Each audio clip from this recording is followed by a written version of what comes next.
पहुंच गए class 12th में। लेकिन एक बात बता दूं, जैसे क्लास 11th में मजे करते करते हंसते खेलते पास कर ली थी ना, क्लास 12th में ऐसा कुछ नहीं होने वाला है।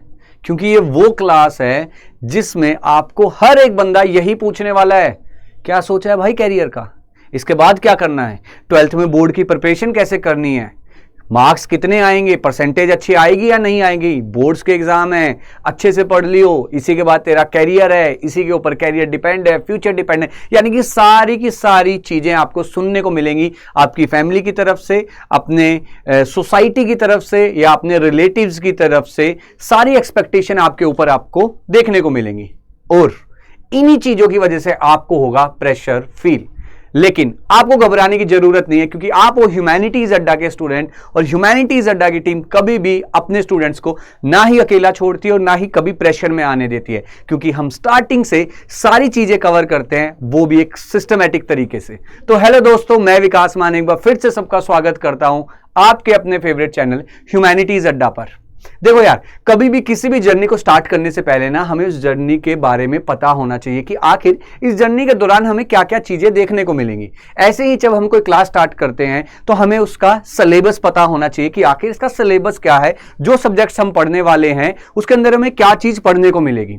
और उसी के बारे में आज ये वीडियो रहने वाली है कि क्लास 12th के अंदर आपके जितने भी सब्जेक्ट्स हैं उनका सिलेबस क्या है, मार्किंग स्कीम क्या है, किस चैप्टर की वेटेज क्या है, किस बुक की कितनी वेटेज है, वो सारी की सारी इंफॉर्मेशन आपको आज इस वीडियो में मिलने वाली है। तो जरा ध्यान से इस वीडियो को देखना, शॉर्ट एंड क्रिस्प रहेगी, लेकिन आपके ये वीडियो काफी यूजफुल रहने वाली है, क्योंकि आने वाले पूरे साल हमसे ही तो आपको पढ़ना है। तो जरा सा ध्यान देना, मैं आपका ज्योग्राफी का मेंटोर रहने वाला हूं और आज हम बात करेंगे आपके पूरे क्लास 12th के सिलेबस के बारे में। अच्छा, ये मेरा टेलीग्राम चैनल है, इसको जरूर फॉलो करो, सब्सक्राइब करो, क्योंकि पूरे साल आपको यहीं पर पीडीएफ्स देखने को मिलेंगी, लेक्चर के नोट्स देखने को मिलेंगे, जिससे आपकी प्रिपरेशन एक नहीं 1000 स्टेप आगे रहेगी उन स्टूडेंट्स से जो ह्यूमैनिटीज अड्डा के साथ अभी नहीं जुड़े हुए हैं। तो सबसे पहले अगर मैं बात करूं किसी भी सब्जेक्ट की, तो इंग्लिश को ही ले लेते हैं। तो इंग्लिश का सब्जेक्ट ऐसा है जिससे बच्चे हमेशा खौफ खाते हैं, डरते हैं कि यार ये कैसे करेंगे। यार जरा सिस्टमैटिक तरीके से अगर हम इसके सिलेबस को देखें ना, तो बहुत ही इजी तरीके से आप कवर कर सकते हैं। जैसे कि इंग्लिश के एग्जाम में आप देखोगे 3 सेक्शंस आपको देखने को मिलेंगे, सेक्शन ए, बी एंड सी। पहले बात करूं अगर मैं ए सेक्शन की, तो वो 22 मार्क्स का आपको एग्जाम में देखने को मिलेगा। अब इस 22 मार्क्स में आपको क्या आएंगे, इसमें आपके आएंगे सारे रीडिंग कंप्रेहेंशन, यानी कि जो पैसेज होते हैं, पैसेज आपको रीड करने हैं और उसमें से जितने भी क्वेश्चंस होंगे उनके आंसर देने हैं। बहुत इजी है, बहुत सिस्टमैटिक तरीके से हमारे चैनल पे कवर करवाया जाता है, तो घबराने की जरूरत नहीं है। अगर इसके बाद बात करूं, आता है हमारा सेक्शन बी, जिसमें 18 मार्क्स आपको मिलेंगे और 18 मार्क्स के अंदर आपको क्या क्या सारी चीजें करनी है। आपको 4 नंबर का नोटिस लिखने को आएगा, 4 नंबर का आपको इन्विटेशन का रिप्लाई, या तो इन्विटेशन या रिप्लाई फॉर्मल हो सकता है, इनफॉर्मल हो सकता है। 5 नंबर में आपको लेटर लिखने को आएगा और वहीं 5 नंबर में आपको आर्टिकल या रिपोर्ट लिखने को आएगी, यानी कि राइटिंग सेक्शन कुल मिला के। और स्टार्टिंग से ही मैं आपको एक एडवाइस देना चाहूंगा क्लास 12th के स्टूडेंट्स को, क्योंकि इस साल जो मेरे स्टूडेंट्स थे उनको एक प्रॉब्लम बहुत फेस करनी पड़ रही थी, तो मैं चाहता हूं वो आप ना फेस करें, वो है अपनी राइटिंग की प्रैक्टिस। क्लास 12th स्टार्ट होते ही भाई अपनी राइटिंग की प्रैक्टिस स्टार्ट कर देना, वरना लास्ट में बहुत पछताओगे।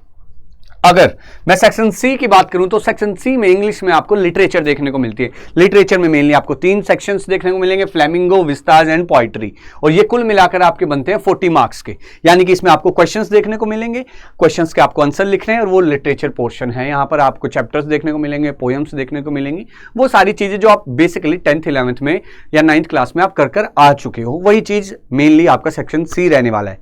तो ये थी आपकी इंग्लिश की। इसके अलावा बाहर से कुछ नहीं आता है, ये पूरा सिलेबस है। जिस भी स्टूडेंट को पीडीएफ चाहिए हो कि सर मेरे को ये पीडीएफ दे दो ताकि मैं जगह जगह ना ढूंढूं, मेरे को एक ही पीडीएफ में सारे सिलेबस मेरे सामने रहे, तो बस कमेंट कर देना पीडीएफ, आपको डायरेक्ट मैं इसका लिंक दे दूंगा जहां से आप इसको डायरेक्टली डाउनलोड कर सकते हो। बस लिंक पे क्लिक करने की देरी रहेगी। ठीक है, इंग्लिश कवर करते हैं। इसके बाद जो ह्यूमैनिटीज के लिए सबसे मेन सब्जेक्ट रहता है वो है पॉलिटिकल साइंस। अब पॉलिटिकल साइंस के अंदर मैं बात करूं तो आपको 2 बुक्स पढ़ने को मिलेंगी।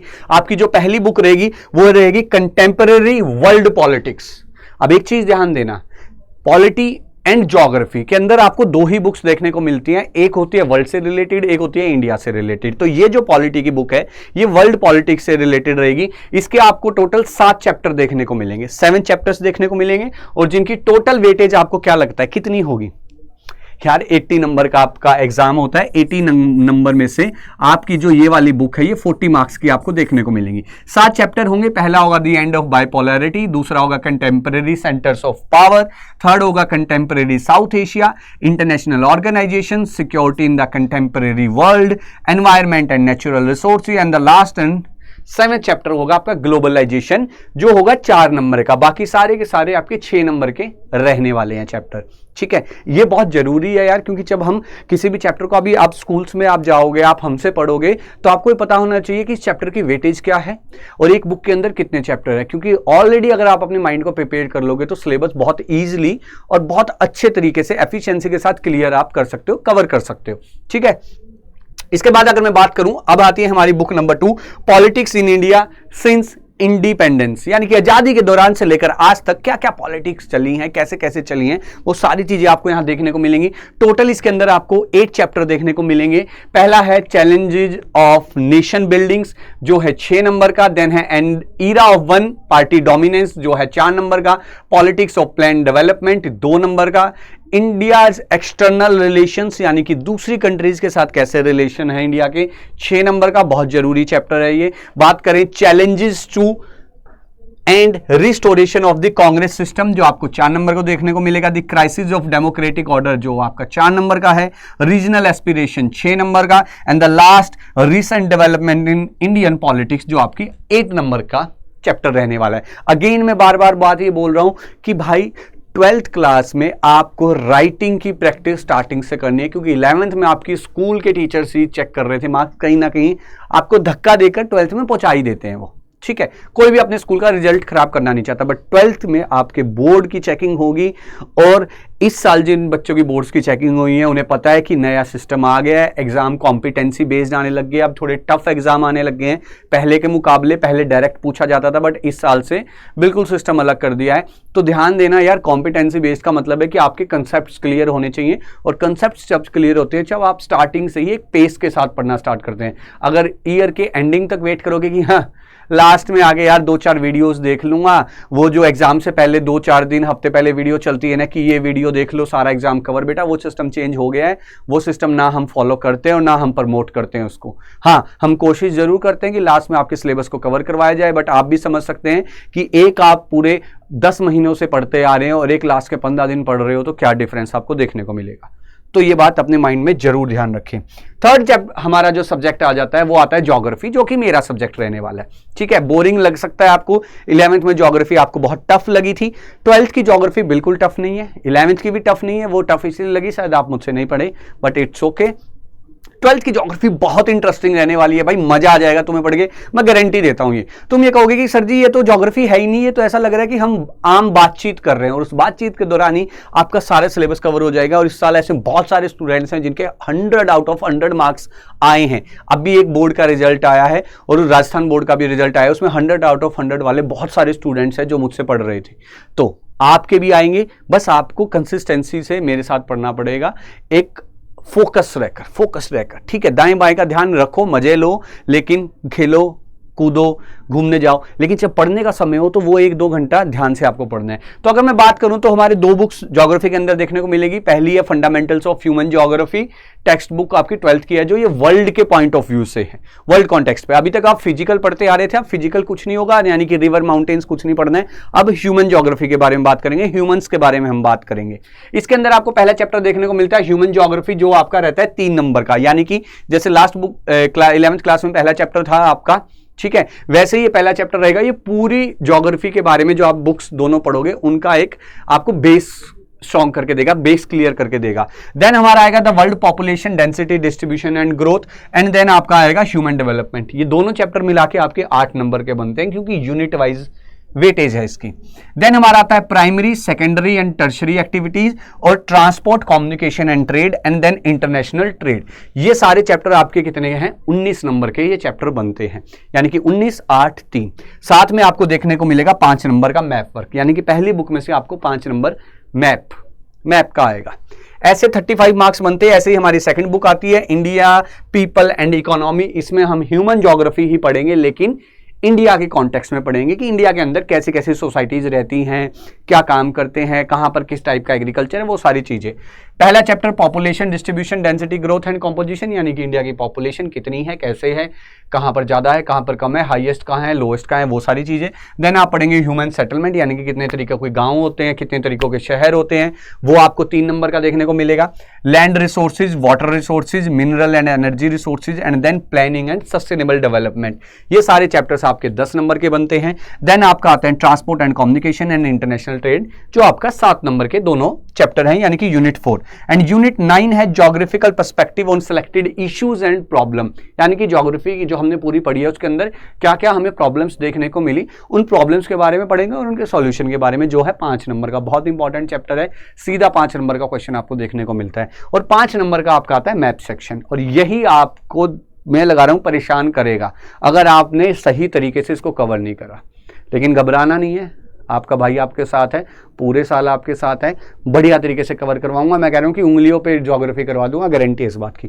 35 मिला के बनते हैं 70 नंबर का आपका एग्जाम होने वाला है। बाकी आपकी 30 नंबर की प्रैक्टिकल होगी, उसकी प्रिपरेशन भी मैं करवाऊंगा, घबराने की आवश्यकता बिल्कुल नहीं है। इसके बाद जो एक मेन सब्जेक्ट हमारा है वो है आपका हिस्ट्री। अगर मैं हिस्ट्री की बात करूं, अगर मैं हिस्ट्री सब्जेक्ट की बात करूं, तो हिस्ट्री के अंदर हमें देखने को मिलती है बेटा 3 बुक्स आपको देखने को मिलेगी। अब बच्चे सोच रहे हो कि यार सर 3 बुक पढ़ेंगे कैसे, घबराओ मत, तीनों बुक के चैप्टर मिला के 12 ही बनते हैं। ज्योग्राफी में 17 है, इसके 12 चैप्टर्स ही हैं। पहली बुक आपकी आती है theme in Indian history part 1, यानी कि कहीं ना कहीं एंशियंट हिस्ट्री है। 4 चैप्टर बनते हैं, bricks beads and bones, the Harappa civilisation के बारे में पढ़ेंगे। इसमें कोई आपको अलग अलग चैप्टर वाइज आपको वेटेज नहीं है, पूरी बुक 25 नंबर की है, किसी कोई ज्यादा हो सकता है, कोई कम हो सकता है। King farmers and towns, then kingship, caste and class and thinkers belief and building, यानी कि पहली बुक आपकी 25 नंबर की रहने वाली, 4 चैप्टर। सेकंड बुक की बात करूं तो ये कहीं ना कहीं मिडिएवल हिस्ट्री की बात करते हैं, मिडिएवल टाइम की बात करेंगे। Through the eyes of travellers, Bhakti Sufi traditions and imperial capital, Vijayanagar के बारे में, peasant zamindar and the states of agrarian societies के बारे में आप इसमें पढ़ेंगे हिस्ट्री के अंदर, जो कि 25 नंबर की आपकी बुक रहने वाली है। देन तीसरी की अगर हम बात करें तो थर्ड बुक आ जाती है आपकी, जिसको हम मॉडर्न हिस्ट्री का नाम देते हैं, colonialism and the countryside, rebels and Raj, Mahatma Gandhi and the national movement, framing of the constitutions and including 5 number का मैप वर्क। तो ये कुल मिलाकर 25 75 मार्क्स हो गए। 5 नंबर का आपका मैप वर्क आता है, टोटल 80 मार्क्स हो गए। एंड 20 नंबर की आपकी क्या बनती है, प्रोजेक्ट वर्क बनता है। तो ये कुल मिला के आपके सब्जेक्ट्स हैं, ह्यूमैनिटीज के मेन सब्जेक्ट्स जो आपने ले रखे होंगे, और ये सारी चीजें आपकी यहाँ कवर होने वाली हैं। जिन बच्चों ने sociology, psychology, physical education, economics, math लिया है, वो भी मत घबराना, वो सारे सब्जेक्ट्स भी इसी चैनल पे कवर करवाए जाते हैं। ठीक है, ये वो सब्जेक्ट्स थे जो मेन हर एक ह्यूमैनिटीज के स्टूडेंट के पास होते हैं, तो इनका सिलेबस जानना बहुत जरूरी था। तो ये थी आज की वीडियो का मेन सार कि आपको सिलेबस पता होना चाहिए कि हमारे किस सब्जेक्ट्स की कितनी बुक हैं, एग्जाम में कितने सेक्शन आते हैं, कौन सा चैप्टर कितने नंबर का है, कौन सी बुक कितने नंबर की है, मैप्स कहाँ कहाँ देखने को मिलते हैं, प्रोजेक्ट वर्क कहाँ कहाँ करना है, ताकि आप ऑलरेडी अपने एक माइंड को सेट कर लें कि भाई आने वाले टाइम में पूरे साल में मुझे ये सारी चीजें पढ़नी है। और ये सारी चीजें पढ़ाएगा आपके अपनी ह्यूमैनिटीज अड्डा की टीम। तो घबराना नहीं है, बस साथ बने रहना है, चैनल को सब्सक्राइब करना है, वीडियो को शेयर कर देना अपने उन दोस्तों को जो अभी तक इस ठाट बाट में लेटे हुए हैं कि यार देख लेंगे जो करना है, ताकि उनको एक बार सिलेबस पता लग जाए कि सिलेबस इतना है तो हमें स्टार्टिंग से पढ़ना होगा। और चैनल पे बने रहें, क्योंकि बहुत ही जल्द आप लोगों के लिए लेक्चर स्टार्ट करने वाले हैं हम, ताकि आप और हम फिर मिलकर क्लास 12th को फोड़ के रख दें। चलो आज के लिए इतना ही, मिलते हैं नेक्स्ट वीडियो में, बाय बाय।